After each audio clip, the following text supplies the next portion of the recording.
When we exercise, there's all kinds of different things that are going on. Sometimes if someone is to go for a run or if someone's to do some sort of exercise and it's hot out, that person potentially might need more electrolytes and might need more sodium, more potassium, and things like that. But things get even way more complicated than that. In terms of like how much vitamin D someone needs or how much calcium somebody needs, it could largely be associated with how much exercising they're doing. And iron.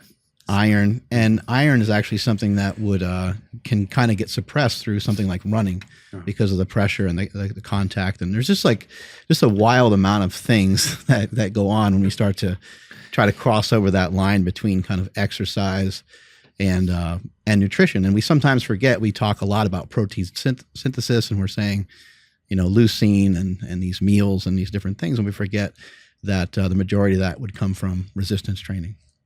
As the stimulus. Right. Yeah. And there's a meta-analysis, Tengawa, which was a couple of years ago now, and it's super interesting because it kind of was able to separate protein intake to resistance training, looking at strength as the outcome. And they had two different contexts. So they were looking at what happens to strength as you increase protein in context to one where there's no resistance training. So we just say that again. So we just take sedentary people and we look at increasing protein from the RDA of say 0.8 up to 2 grams. What happens to their strength levels? There's no stimulus there. There's no training. But that's representative of 70% of the United States. Yeah. And then let's look at context B, increasing protein within the context of these people doing resistance training. What happens to strength? So in the first context, you basically see no increase in strength. If you're sedentary, you don't have the primary anabolic stimulus that is required. I mean, structure reflects function. The body is going to respond to some type of stress. Yeah. And that's, you need that resistance training stress there in the first place for the protein to be utilized in that way. We'll use protein elsewhere in the body for other things to create hormones and other proteins like collagen or lipoproteins. But you're not just going to increase protein and magically become strong. And this is an important study because strength really is the better predictor of longevity than muscle mass, even though muscle mass still does correlate. And then in the other context, with the resistance training in place, you saw a 20 to 25% increase in strength, and then it tapered off at about 1.5, 1.6 grams of protein. So above that, you weren't getting continued increases in strength. But what's super interesting is that at 1.1 to 1.2 grams of protein per kilogram, you achieved about 80% of those strength benefits, right? So if we think about it right now, the average person in this country, let's say they're getting 1.2 grams per kilogram. The reason that they are developing sarcopenia and they're weak is not because they're eating insufficient amounts of protein. They could actually develop quite a lot of strength, but it's because 70% of them are not moving their body against resistance. Yeah. So I think that's a really good point that you raise. Yeah, I just I wish more people would build the habit of lifting, but I recognize it's a hard thing. If you have never done it before, it's a hard thing to just kind of come out of nowhere and start weight training. It is, and I guess we kind of have to remember though there are lots of different modalities. It doesn't necessarily have to be traditional bodybuilding. There are kettlebell workouts, and you can find a form of resistance training. Hopefully that you enjoy. Again, this is another one of those things where it's about consistency. You got to do this over the long term. Damn. Do you guys see that video that 70-year-old guy sent to both of you? Oh, yeah.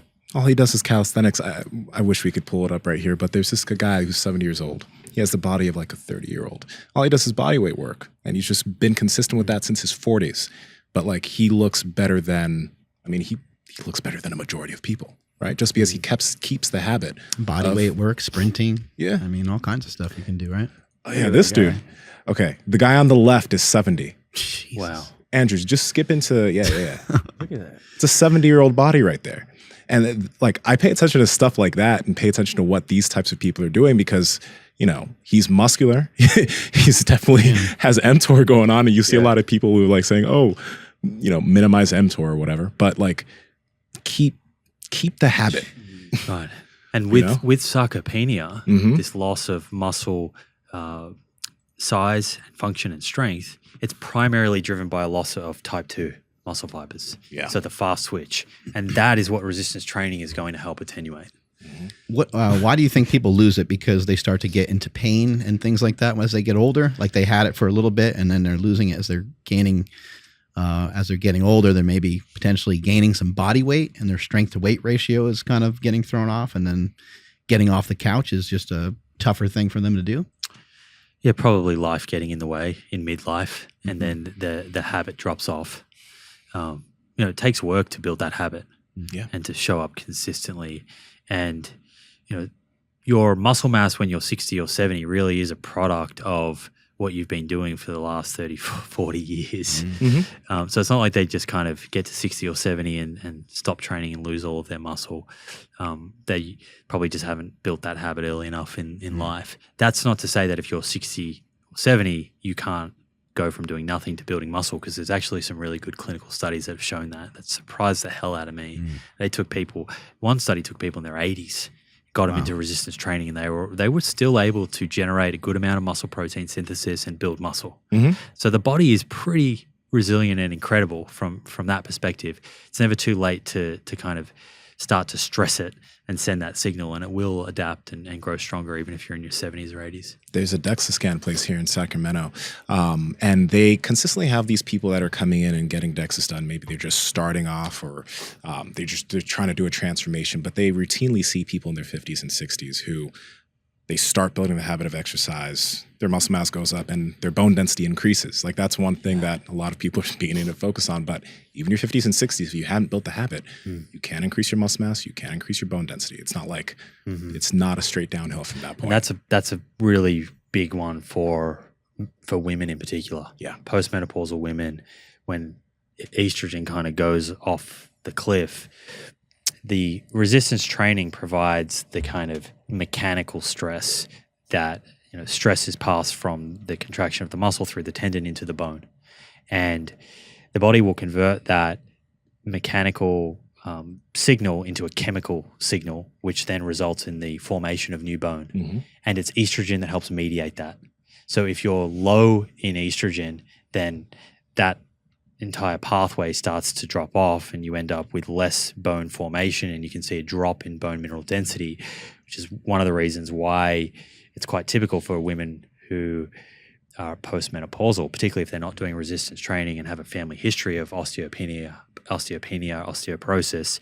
They go and do a DEXA scan, and their T-score shows them that they're either in osteopenic range or osteoporotic.